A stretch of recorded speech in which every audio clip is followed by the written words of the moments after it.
Anytime. Okay, so even the smallest of flames conquers the darkest of darkness. Sorry. It's okay.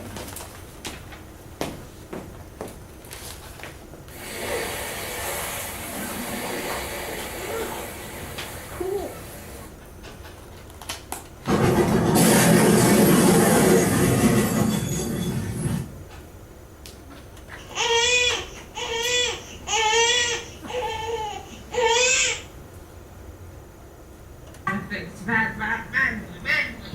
You know, much. I learn him. So there are many different connotations and connections you can take away from these videos. Obviously the beach one is relaxing, but the car accident is completely the opposite. However, all of these have to do with my inspirations. Hi, my name is Hannah Gillette, and I'm going to be telling you two stories to give you a little perspective of where I get my inspiration from. Many of you may be able to relate, but if not, I still hope that you are able to catch at least a little inspiration. With that said, my first story is a memory I have of when I was 6 years old. Okay, so many of you may know I'm obviously from Rhode Island. Typical Rhode Islander, I go to the beach a lot, basically live there. At least 4 of the 7 days of the week I'm at the beach. So even when I was 6 years old, I knew this story would be different. So when we go to the beach, we don't take the highway, so particularly in this case, it was weird that we hit traffic. We were obviously sitting in traffic. It was probably only like 10 minutes, but when you're little, obviously you think that traffic lasts forever. So as a stereotypical boredom ensued, we came to the forefront of a car accident. Before, I never realized like what an accident was, what traffic was, why it was there. So as my mom was telling me, she told me like, okay, so obviously there's a car accident, someone's car they're not going to be able to use, they're hurt, and if it was their fault and they were doing something wrong, they're going to have to go to timeout. So obviously as a little kid, I was so worried, not only was this person hurt, but they were going to have to go in timeout. So as we drove by, all I could do was stare at this car accident. I looked to my right, and I saw the girl who was in this accident. We all know how bad timeout is, so my face completely dropped. I can't even imagine the expression. But what really inspired me was when we actually drove by.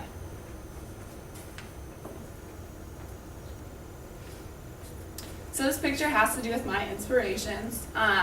We'll get to both stories, and then you'll see why I picked this picture. So I remember driving by clearly. I was in my mom's blue minivan, sitting in the middle row on the right side, and I looked to my right and I saw this girl standing there. She was about our age that we are now. Dressed like you would, so you're going out with your family, super nice, looked very sweet, and I realized she had just gotten in a car accident. What I didn't realize was why she was smiling at me. We were driving by, and obviously I said my face must have completely dropped. This girl just got in a car accident, her car was wrecked, she was hurt, and here she was smiling at me, and then she waved as we drove by. She waved at a random little girl in a car window that she would never see again in her life.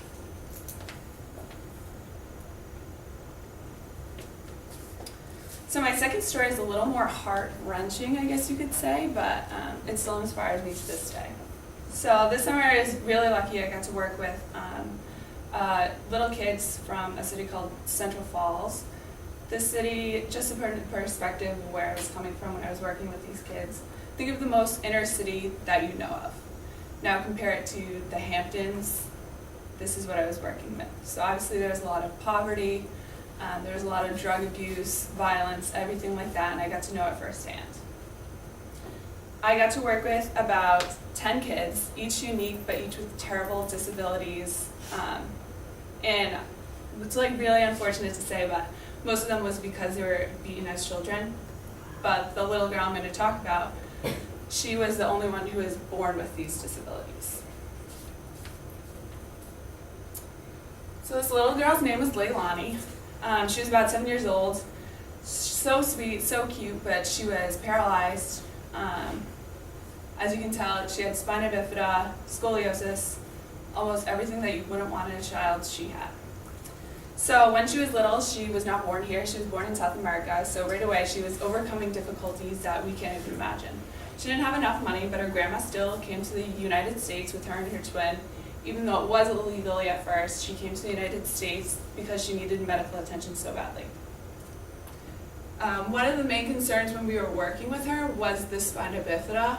So spina bifida is when your spinal cord does not fully develop, or it comes, I guess you could say it comes out a little, that is not covered. So as you can see here, and we're learning about in anatomy right now, all the nerves, it must be incredibly painful. I can't even imagine what it's like. But you can see here, this is what spina bifida is.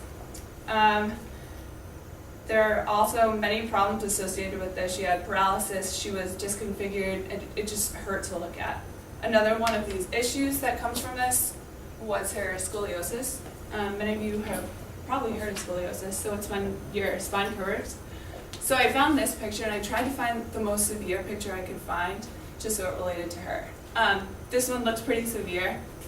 If you multiply the degree by 2, so enhance that, this is what her spine looked like.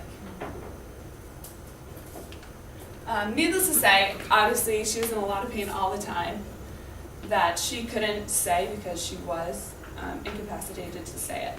But 80% of the time she was smiling, which was incredible. She never gave up on a task that was set before her. I remember one time we put just a little light up block. It was her favorite one, and all the task was to do was to touch the block with one hand. Obviously, because this was tough for her, I can't even imagine the pain she had to go through, twisting her body and just reaching forward to touch this block. But the strain in her face, it hurt to look at. It hurt me. I wish I didn't have to do it. But when she was done, she would clap, she would smile, and it was nothing short of a miracle from what you saw from her face. So what really touched my heart was when she would give kisses. So obviously she wasn't able to blow regular kisses that little kids do because she was incapable of doing it. So what we call them, she gave Leilani kisses. So she doesn't give them to just anyone, obviously. If you're still vulnerable and paralyzed, you're not going to just trust and accept everyone that you meet. So it's incredible. On the second day, I was blown a kiss, and then a kiss after kiss after kiss, which really touched my heart. Everyone knows that PT obviously isn't the funnest place to go, or it's the least painful, but here she was blowing me kiss after kiss. And I don't mean for the story to be about me, because it isn't. This is Leilani's story. This is just what inspired me.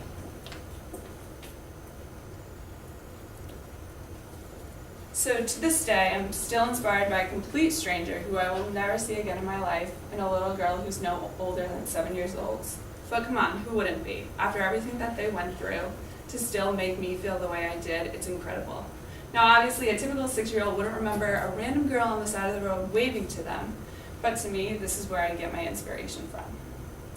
This is where I get the inspiration of a message that happiness is only a frame of mind, that we can still be thankful in the worst of situations, and that joy can be found in the worst times.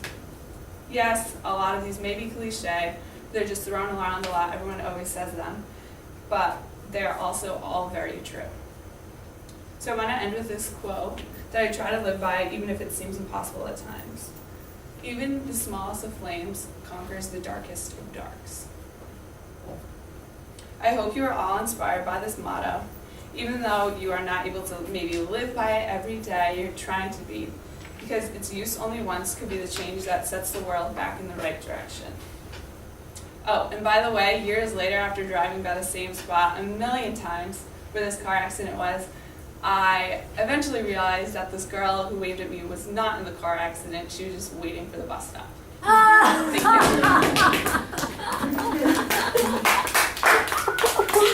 Never let the facts get in the way of a good story. Very good.